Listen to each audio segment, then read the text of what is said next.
Hi everyone, my name is Hope Bürki, and welcome back to the Bürki Breakdown. This week we are going to begin by talking about another signing and a transfer that happened last week. Last Tuesday morning, City announced that they had acquired defender Devin Padelford on a loan from Minnesota United FC. This loan runs through the end of the 2025 season, and City gave Minnesota their third-round pick in the 2026 MLS Super Draft in exchange for Padelford. Welcome to City, Devin! This past Thursday, City announced they had finalized the transfer of midfielder Njablo Blom to Thep Zan Nam Dinh FC, a Vietnamese V-League 1 club. Thank you, Blom, for your time at City, and I wish you all the best in Vietnam. The guys had their 24th match of the season this past Saturday against Minnesota United FC at Energizer Park. The starting 11 for this match was Roman Bürki, Conrad Vollum, Timo Baumgartel, Haziel Orozco, Devin Padelford, Thomas Ostrak, Edu, Sangbin Jong, Cello, Celio Pompeu, and Klaus. Right from the start, City looked determined and ready to put up a fight. They earned 3 corner kicks in the second minute, but unfortunately none of those went in for a goal. City had a close chance in the 8th minute as Timo Baumgartel made a pass to Conrad Vollum at the sideline. Conrad then made a long pass to Celio in the 18-yard box. Celio took a shot, but it hit the outside netting of the goal. City had another chance in the 12th minute as Timo Baumgartel made a very long pass to Klaus on the other side of the field. Klaus got on it in the 18-yard box and took a shot, but it was saved by Minnesota's goalkeeper, Dane St. Clair. City had yet another close chance in the 18th minute as Edu made a very long pass across much of the length of the field to Sangbin Jong. Sangbin got into the box and took a shot, but it went across the front of the goal and went just wide of the back post. Sangbin was so close to scoring a goal on his former team. Boy, would that have been something. City tried again in the 23rd minute as Devin Padelford made a cross pass to Klaus in the box. Klaus headed it toward goal and it went past Dane St. Clair, but it was saved on the goal line by Minnesota's Michael Boxall. That was another very exciting chance for City. City created another chance in the 24th minute as Celio received a pass and then made a pass to Klaus in the 18-yard box. Klaus then made a pass back to Cello, who was at the penalty arc, and Cello made a pass to Edu, who was just outside it. Edu took a long shot, but St. Clair dove to his left and saved it.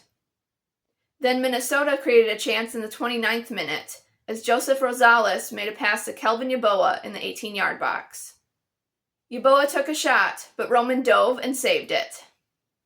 Then City tried to create a chance in the 34th minute as they passed the ball amongst themselves, trying to find an opening. Then Haziel Orozco made a pass to Thomas Ostrak, and Ostrak tried to get around Minnesota's Michael Boxall in the 18-yard box, but Boxall tripped him, which resulted in a penalty kick being awarded to City.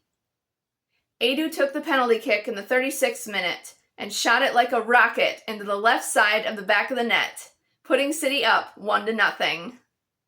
City created another big chance in the first minute of first half stoppage time as Cello made a pass to Sangbin Jong at the penalty arc.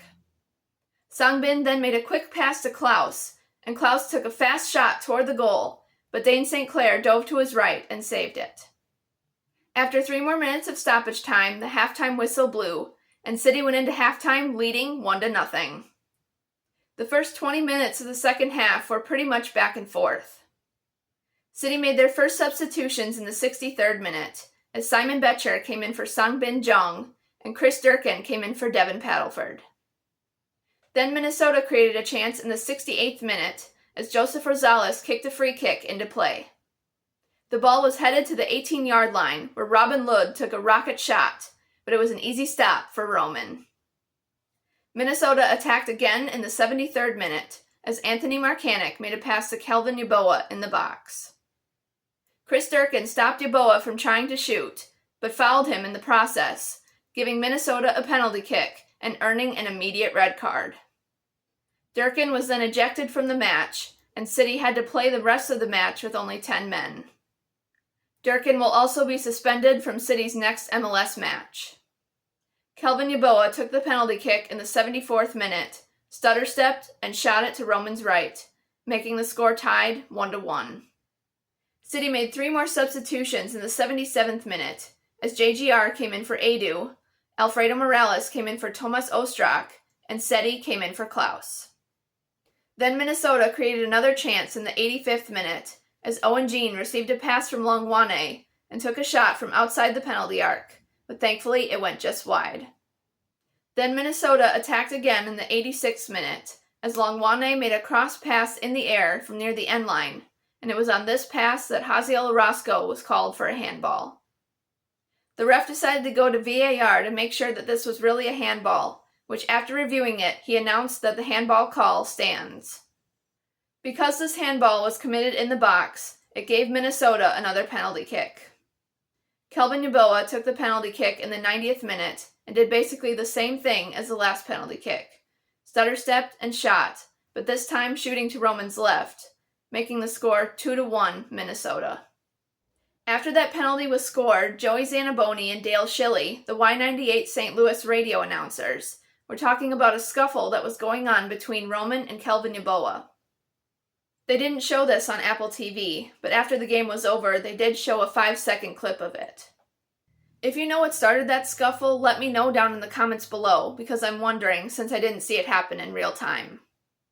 Then City earned a corner kick in the 9th minute of stoppage time, and Roman came out of his goal and down to the other side of the field to help the guys out. This corner kick did not amount to anything, but City earned another one just 2 minutes later, and Roman again came out of his goal and went all the way down to the other side of the field to help out. Unfortunately, this corner kick also amounted to nothing. Soon after that, the full-time whistle blew, and City took their 14th loss of the season, with a final score of Minnesota 2, City 1. This was Sang Bin Jong's and Devin Paddleford's first start in the City kit. Congratulations, guys! We had 15 total shots, with 5 being on goal. Minnesota had 8 total shots, with 4 being on goal. We had 14 fouls, while Minnesota had 12, and we had 10 corner kicks, while Minnesota had none. Roman had 2 saves in this match. I thought the guys put up a great fight in this match, and it was really disappointing to see them lose another one. I'm very proud of them for not giving up and fighting to the end, and I think they should be very proud of themselves for that too. I still believe in them, and I have hope that things will continue to get better. City's next match will be on Wednesday as they host Premier League giant Aston Villa in an international friendly at Energizer Park. This should be a fun match, and hopefully City can get the win. City will not have an MLS regular season match this weekend, but they will return to regular season play on August 9th. It will be another mostly normal week of training for the guys this week, with just a little bit of a difference with the match being on Wednesday and no regular season match this weekend. Now let's talk about the weather conditions the guys will be experiencing this week. There's an extreme heat warning in effect for St. Louis until 7 p.m. Wednesday. Today it will be partly to mostly cloudy with a high of 97 degrees and a heat index of 109 degrees, and winds will be out of the west at 5 to 10 miles per hour. On Tuesday, there will be a mix of clouds and sun with a high of 98 degrees and a heat index of 108 degrees, and winds out of the north-northeast at 5 to 10 miles per hour. On Wednesday, it will be partly cloudy with a 50% chance of showers and thunderstorms for the afternoon, with a high of 92 degrees and a heat index of 102 degrees, and winds out of the northeast at 5 to 10 miles per hour. On Thursday, there will be a 40% chance of thunderstorms in the morning, followed by cloudy skies for the afternoon, with a high of 80 degrees, and winds out of the north-northeast at 10 to 15 miles per hour. On Friday, there will be a mix of clouds and sun with a high of 82 degrees and winds out of the northeast at 10 to 15 miles per hour. On Saturday, it will be partly cloudy with a high of 81 degrees and winds out of the east-northeast at 5 to 10 miles per hour.